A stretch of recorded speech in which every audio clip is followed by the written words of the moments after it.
Proverbs 31. Sayings of King Lemuel. The sayings of King Lemuel, in inspired utterance his mother taught him. Listen, my son, listen, son of my womb. Listen, my son, the answer to my prayers. Do not spend your strength on women, your vigor on those who ruin kings. It is not for kings, Lemuel. It is not for kings to drink wine, not for rulers to crave beer, lest they drink and forget what has been decreed, and deprive all the oppressed of their rights. Let beer be for those who are perishing, wine for those who are in anguish. Let them drink and forget their poverty, and remember their misery no more. Speak up for those who cannot speak for themselves, for the rights of all who are destitute.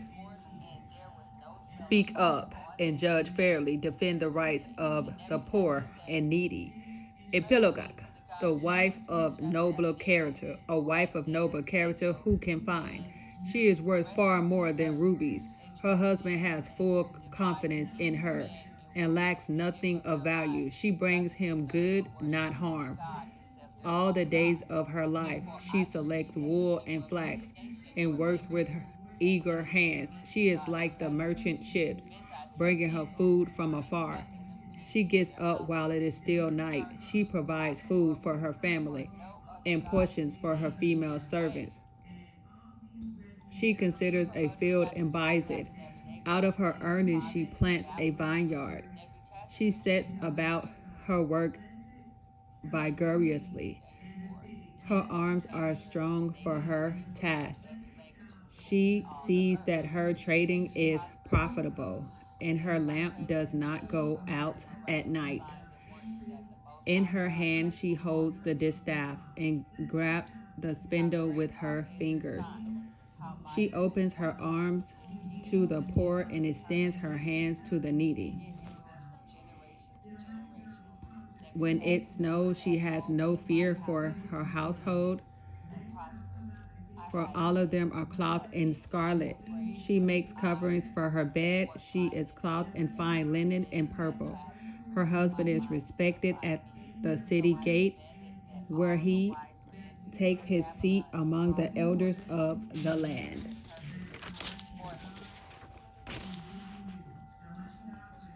She makes linen garments and sells them and supplies the merchants with sashes. She is clothed with strength and dignity. She can laugh at the days to come. She speaks with wisdom, and faithful instruction is on her tongue. She watches over the affairs of her household and does not eat the bread of idleness. Her children arise and call her blessed. Her husband also, and he praises her. Many women do noble things, but you surpass them all. Charm is deceptive and beauty is fleeting, but a woman who fears the Almighty God is to be praised. Honor her for all that her hands have done, and let her works bring her praise at the city gate. Hallelujah.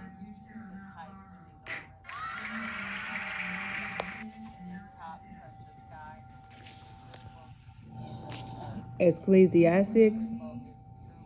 Everything is meaningless. The words of the teacher, son of David, king in Jerusalem, meaningless, meaningless, says the teacher, utterly meaningless. Everything is meaningless.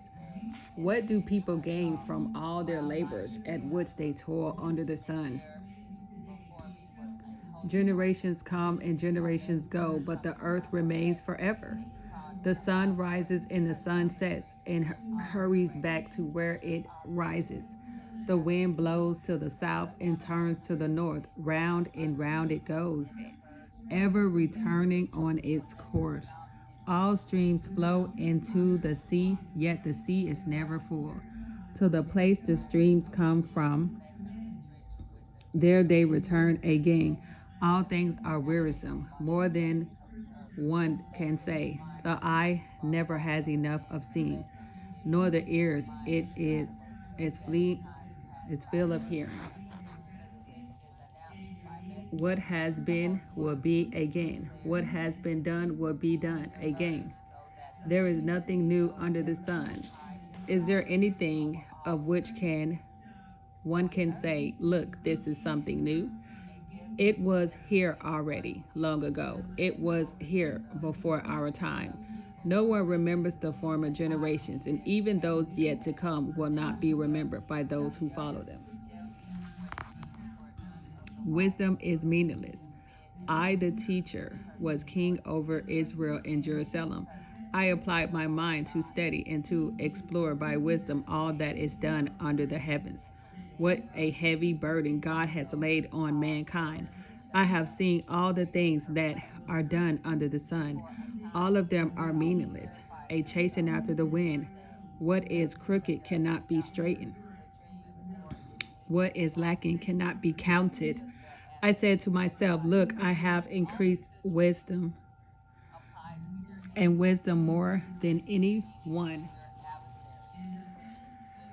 who has ruled over Jerusalem before me. I have experienced much of wisdom and knowledge. Then I applied myself to the understanding of wisdom and also of madness and folly. But I learned that this too is a chasing after the wind. For with much wisdom comes much sorrow. The more knowledge, the more grief.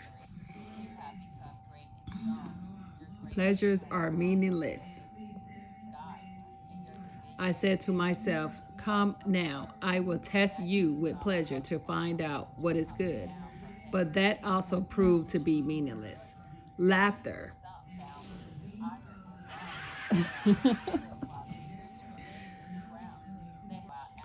I said, it's madness. And what does pleasure accomplish? I tried cheering myself with wine and embracing folly, my mind still guiding me with wisdom. I wanted to see what was good for people to do under the heavens during the few days of their lives. I undertook great projects. I built houses for myself and planted vineyards. I made gardens and parks and planted all kinds of fruit trees in them. I made reservoirs to water groves of flourishing trees. I brought male and female slaves and had other slaves who were born in my house. I also owned more herds and flocks than anyone in Jerusalem before me. I amassed silver and gold for myself and the treasures of kings and prophetess. I acquired male and female singers and a harem as well. The delights of a man's heart. I became greater by far than any one in Jerusalem before me. In all this, my wisdom stayed with me. I denied myself nothing my eyes desired. I refused my heart no pleasure. My heart took delight in all my labor, and this was the reward for all my toil. Yet when I survived all that my hands have done and what I had toiled to achieve, everything was meaningless, a chasing after the wind. Nothing was gained under the sun. Wisdom and folly are meaningless. Then I turned my thoughts to consider wisdom and also madness and folly. What more can the king's successors do than what has already been done? I saw that wisdom is better than folly, just as light is better than darkness. The wise have eyes in their heads, while the fool walks in the darkness. But I came to realize that the same fate overtakes them both.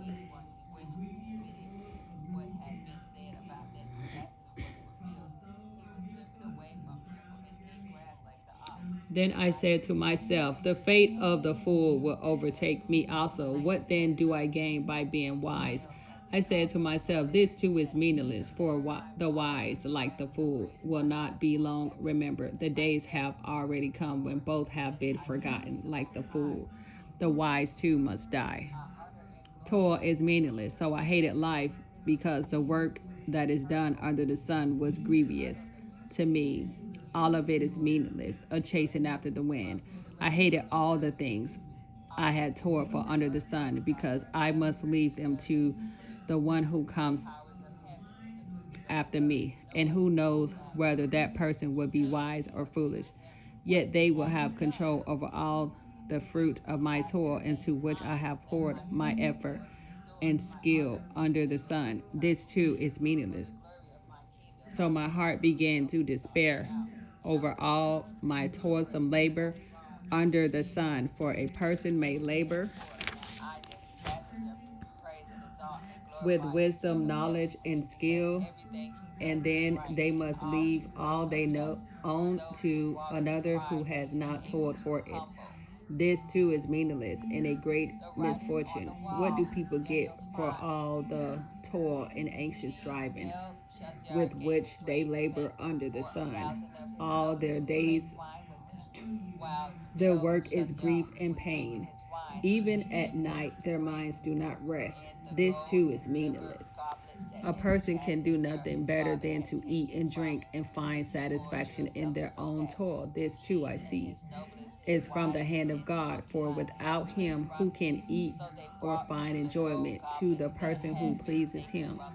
God gives wisdom, knowledge, and happiness, but to the sinner he gives the task of gathering and storing up wealth to hand it over to one who pleases God. This too is meaningless, a chase after the wind. A time for everything. There's a time for everything, a season for every activity under the heavens. A time to be born, a time to die, a time to plant and a time to uproot, a time to kill and a time to heal, a time to tear down and a time to build, a time to weep and a time to laugh, a time to mourn and a time to dance, a time to scatter stones and a time to gather them, a time to embrace and a time to refrain from embracing, a time to search and a time to give up, a time to keep and a time to throw away, a time to tear and a time to mend, a time to be silent and a time to speak, a time to love and a time to hate, a time for war and a time for peace. What do workers gain from their toil? I have seen the burden God has laid on human race. He has made everything beautiful in its time. He has also set eternity in the human heart, yet no one can fathom what God has done from beginning to end. I know that there is nothing better for people than to be happy and to do good while they live, that each of them may eat and drink and find satisfaction in all their toil. This is the gift of God. I know that everything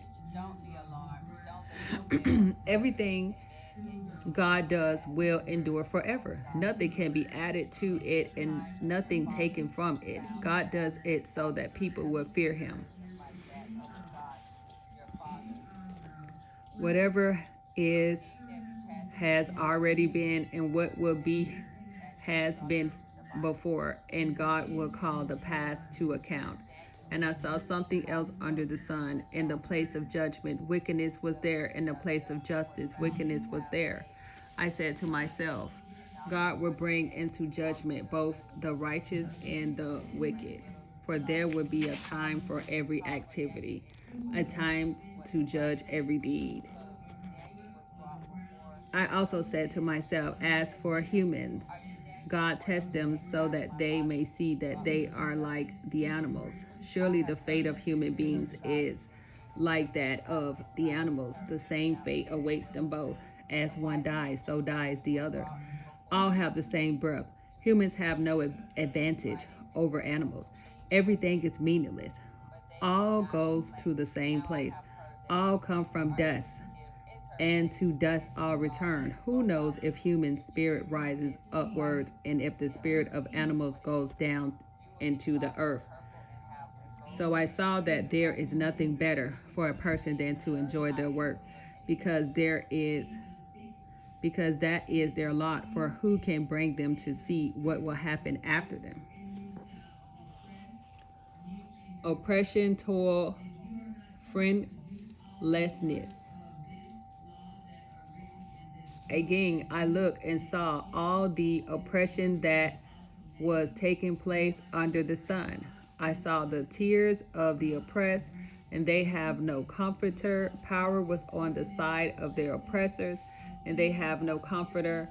And I declare that the dead who had already died are happier than the living who are still alive, but better than both is the one who has never been born, who has not seen the evil that is done under the sun. And I saw that all toil and all achievement spring from one's person envy of another. This too is meaningless, a chasing after the wind. Fools fold their hands and ruin themselves. Better one handful with tranquility than two handfuls with toil and chasing after the wind. Again, I saw something meaningless under the sun. There was a man all alone. He had neither son nor brother. There was no end to his toil, yet his eyes were not content with his wealth. For whom am I toiling? He asked. And why am I depriving myself of enjoyment? This too is meaningless, a miserable business. Two are better than one because they have a good return for their labor. If either of them falls down, one can help the other up. But pity anyone who falls and has no one to help them up. Also, if two lie down together, they will keep warm. But how can one keep warm alone? Though one may be overpowered, two can defend themselves. A cord of three strands is not quickly broken. Advancement is meaningless. Better a poor but wise youth than an old but foolish king who no longer knows how to heed a warning. The youth may have come from prison to the kingship, or he may have been born in poverty within his kingship. I saw that all who lived and walked under the sun followed the youth, the king's successor. There was no end to all the people who were before them, but those who came later were not pleased with the successor. This too is meaningless, a chase after the wind. Ecclesiastes 5. Fulfill your vow to God. Guard your steps when you go to the house of God. Go near to listen rather than to offer the sacrifice of fools who do not know that they do wrong. Do not be quick with your mouth. Do not be hasty in your heart to utter anything before God. God is in heaven and you are on earth. So let your words be few. A dream comes when there are many cares, and many words mark the speech of a fool. When you make a vow to God, do not delay to fulfill it. He has no pleasure in fools. Fulfill your vows. It is better not to make a vow than to make one and not fulfill it. Do not let your mouth lead you into sin, and do not protest to the temple messenger, my vow was a mistake. Why should God be angry at what you say and destroy the work of your hands? Much dreaming and many words are meaningless. Therefore, fear God. Riches are meaningless. If you see the poor oppressed in a district and justice and rights denied,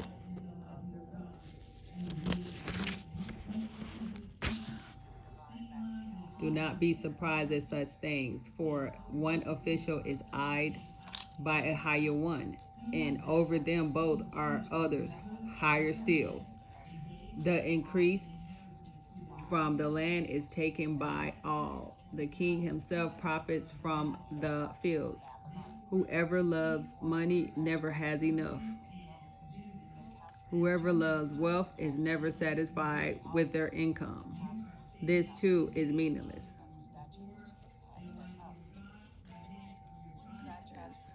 As goods increase, so do those who consume them. And what benefit are they to the owners,